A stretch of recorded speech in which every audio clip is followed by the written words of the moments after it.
Hi hello నమస్తే welcome to YR TV. This is journalist Tanvi. So present నాతో పాటు బీజేపీకి సంబంధించిన రాణి రుద్రమ్మ గారు ఉన్నారు. నిన్న మనం చూసుకున్నట్లయితే 22 డేస్ గురుకులకు సంబంధించిన విద్యార్థి ఫుడ్ పాయిజన్ అయి 22 డేస్ నిమ్స్ హాస్పిటల్లో బెడ్ పైన ఉండి నిన్న చనిపోవడం జరిగింది. సో ఇదే అంశంపై మనం మాట్లాడదాం. నమస్తే అండి. నమస్తే అమ్మా.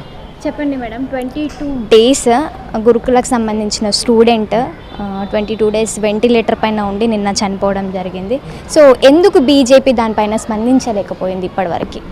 ఎవరు స్పందించలేదమ్మా. డెఫినెట్గా మేము స్పందిస్తూనే ఉన్నాము. గత 10 సంవత్సరాల బీఆర్ఎస్ పార్టీ గవర్నమెంట్లో కావచ్చు, ఇప్పుడున్నటువంటి కాంగ్రెస్ పార్టీ గవర్నమెంట్లో కావచ్చు, కంప్లీట్గా ఉన్నటువంటి బీసీ సంక్షేమ గురుకులాలైనా, ఎస్సీ గురుకులాలైనా, ఇవాళ పిల్లలకు పెట్టేటటువంటి భోజనం అయినా కూడా పురుగులు పడి భోజనం పెడుతున్నారు. పిల్లలకి ఇబ్బంది అవుతుంది, వాళ్ళు రోడ్ల మీద వచ్చి కూర్చుంటున్నారు అని చెప్పేసి ఫుడ్ పాయిజన్ అయిన సందర్భాల్లో కూడా మాకు సంబంధించినటువంటి భారతీయ జనతా పార్టీ విద్యార్థి విభాగం ఏబీవీపీ ప్రతి చోట వెళ్ళి ధర్నాలు, ర్యాలీలు, అటాకింగ్లు కూడా చేయడం జరిగింది. సో మీరు బాసర ట్రిపుల్ ఇష్యూ అయితే మీరు గతంలో చాలాసార్లు కూడా చూసినారు. ఎక్కడైనా కూడా అసలు ఏబీవీపీయే ఫస్ట్ రియాక్ట్ అవుతుంది. భారతీయ జనతా పార్టీకి అది విద్యార్థి విభాగం కదా, ఏబీవీపీ రియాక్ట్ అయితే బీజేపీ రియాక్ట్ అయినట్టే, అది మా సంస్థనే కదా.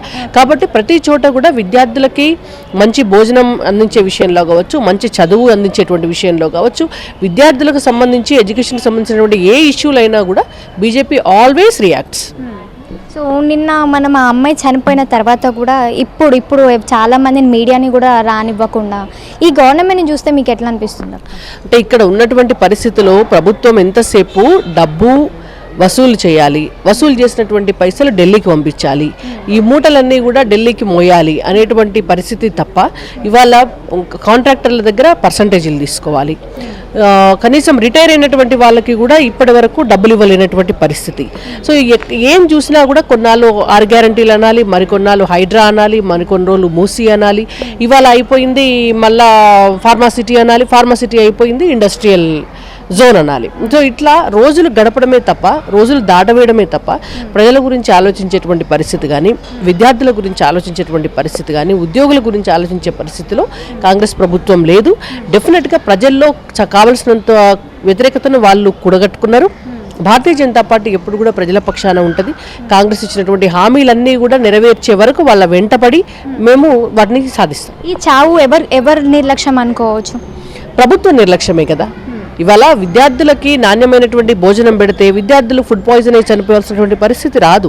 విద్యార్థుల అవసరాలను చూస్తే విద్యార్థులు ఆత్మహత్యలు చేసుకునేటువంటి పరిస్థితులు రావు. కాబట్టి డెఫినెట్గా దానికి ప్రభుత్వమే బాధ్యత వహించాలి. ఇంకొకటి అక్క, తెలంగాణలో గవర్నమెంట్ ఫామ్ అయ్యి 1 ఇయర్ కావస్తుంది. తెలంగాణలో ఇప్పుడు 1 ఇయర్ సెలబ్రేషన్స్ కూడా చేసుకోవడానికి సిద్ధంగా ఉంది కాంగ్రెస్ గవర్నమెంట్. సో మీకు ఎట్లా అనిపిస్తుంది? నిజంగా ఫెయిల్యూర్ గవర్నమెంట్ అనుకోవచ్చు, సక్సెస్ గవర్నమెంట్ అనుకోవచ్చు? 100% ఫెయిల్యూర్ గవర్నమెంటే కదా. వాళ్ళు ఏమన్నారంటే మేము అధికారంలోకి వస్తే 6 గ్యారంటీలు అమలు చేస్తామని చెప్పి సోనియా గాంధీ గారిని తీసుకొచ్చారు, రాహుల్ గాంధీ గారిని తీసుకొచ్చారు, ప్రియాంక గాంధీ గారిని తీసుకొచ్చారు. వేదికల పైన చెప్పి లెటర్లు రాయించి సంతకంతో లెటర్ రాశారు.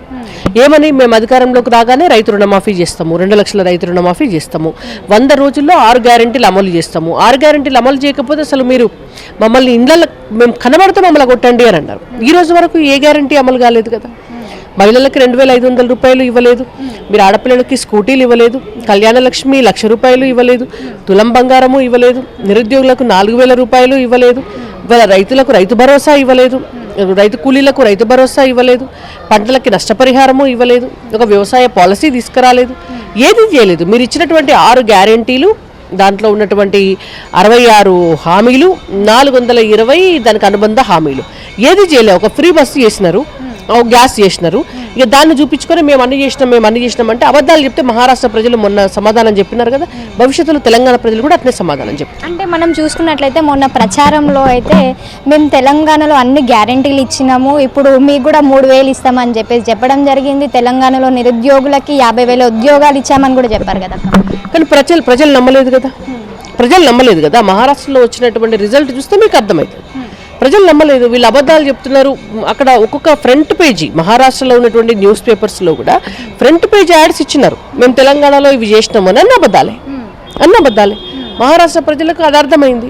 ఇవాళ ఇంత గ్లోబలైజేషన్ కాలంలో, ఇంత నెట్వర్క్ ఉన్నటువంటి పరిస్థితుల్లో ప్రజలు ఏం అమాయకులు కాదు, వాళ్ళకి తెలుస్తుంది. కాబట్టి తెలిసినారు వాళ్ళు కాంగ్రెస్ని నమ్మొద్దు అని చెప్పేసి వాళ్ళు ఓట్లేదు. ఓవరాల్గా ఏం చెప్తారు అక్క రేవంత్ రెడ్డి పాలన పైన? ప్రజాపాలన అన్నారు, ఇందిరమ్మ రాజ్యం అన్నారు. సో ఇన్ని ఇన్సిడెంట్స్ చూస్తుంటే మీకేమనిపిస్తుంది? వాళ్ళ మేమేమంటున్నామంటే తెలంగాణ ప్రజలు మీరు ఇచ్చినటువంటి హామీలను నమ్మి మీకు ఓటేసి మిమ్మల్ని గెలిపించినారు. మీకు ఒక బంగారం లాంటి అవకాశం ఇది.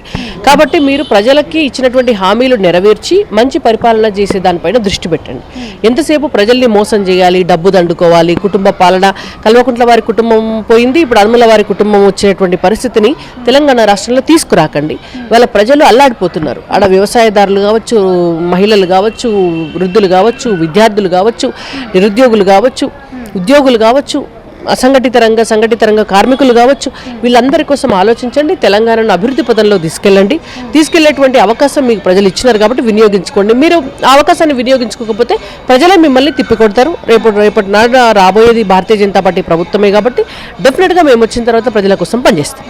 ఇంకొకటి అక్కడ లగచర్ల ఇన్సిడెంట్ మనం మొన్న చూసుకున్నట్లయితే అక్కడ కలెక్టర్ని కొట్టినారు, దాడి చేసినారు అని చెప్పేసి రాత్రులలో వెళ్ళి వాళ్ళని ఎక్కడ పడితే అక్కడ కొట్టడము, వాళ్ళ హస్బెండ్ని వాళ్ళ పిల్లలను అరెస్ట్ చేయడం చూడడం జరిగింది. సో దానిపైన మీ ఒపీనియన్ ఏంది? ఇప్పటివరకు మీరు వెళ్ళడం కానీ లేదంటే మీ పార్టీ నుంచి ఎవరన్నా వెళ్ళి కలవడం కానీ ఏదైనా జరిగిందా ఇప్పటివరకు?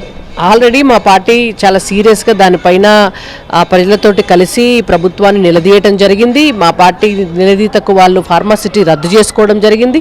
అక్కడ ఉన్నటువంటి జైళ్లలోకి వెళ్ళినటువంటి ప్రజల్ని కూడా మా పార్టీ నాయకులు వెళ్ళి కలవటం జరిగింది. మా లీగల్ సెల్ కూడా వెళ్ళి కలవటం జరిగింది. అక్కడ ఫార్మాసిటీ అనేటువంటిది పెట్టడమే తప్పు అని మేము ఏదైతే అన్నామో డెఫినెట్గా అది ఫార్మాసిటీ అని మీరు అంటున్నారు ప్రతిపక్షంలో ఉండి. కానీ ఇవాళ ఏంటి అని అంటే పిల్లల ఫ్యూచర్ కోసం మేము ఫార్మాసిటీ చేస్తున్నాం అని చెప్పేసి వాళ్ళు అంటున్నారు. అక్కడ పొలాలు ఏవైతే ఉన్నాయో అక్కడ బల్లీలు గుడ్లు పెడుతున్నాయి, అవి పెడుతున్నాయి అని చెప్పేసి కూడా సీఎం రేవంత్ రెడ్డి స్వయంగా వరంగల్ సభలో చెప్పడం జరిగింది. మరి ఆయనే రద్దు చేశాడు కదా ఫార్మాసిటీని, ఇప్పుడు రద్దు చేశాడు కదా, మరి ఎందుకు రద్దు చేశాడు?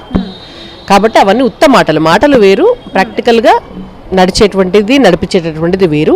కాబట్టి ఆల్రెడీ గత ప్రభుత్వం ఫార్మాసిటీ కోసం తీసుకున్నటువంటి భూములు ఉన్నాయి. వాటిల్లో ఏ ఫార్మా కంపెనీకైనా అవకాశం ఇవ్వచ్చు. ఇప్పుడు ఉన్నటువంటి పరిస్థితుల్లో వ్యవసాయం చేసుకునేటువంటి భూములని ఖరాబ్ చేయాల్సినటువంటి అవసరం లేదు. ఇవాళ ఒకవేళ నిజంగానే మీరు తీసుకోదలుచుకుంటే అక్కడ ఫార్మా కంపెనీ ఎవరు పెట్టుకుంటారో వాళ్ళు బతలాడుకుని ఆ రేట్ ఇచ్చి తీసుకుంటారు. మీకేం ప్రాబ్లం అంటున్నాం మేము. ప్రభుత్వం ఎందుకు కొరడా పట్టుకుని రైతుల్ని ఇబ్బంది పెట్టాల్సినటువంటి అవసరం ప్రభుత్వానికి ఏముంది? ఇక్కడ ఫార్మాసిటీలో పెట్టుకుంటారు, అక్కడ పెట్టుకుంటే ఫార్మా కంపెనీ చూసుకుంటుంది అదంతా. కాబట్టి ఇప్పుడు ఆ ఫార్మాసిటీ ఇష్యూయే లేదు. ఇప్పుడు అది రద్దయింది కాబట్టి చూద్దాం.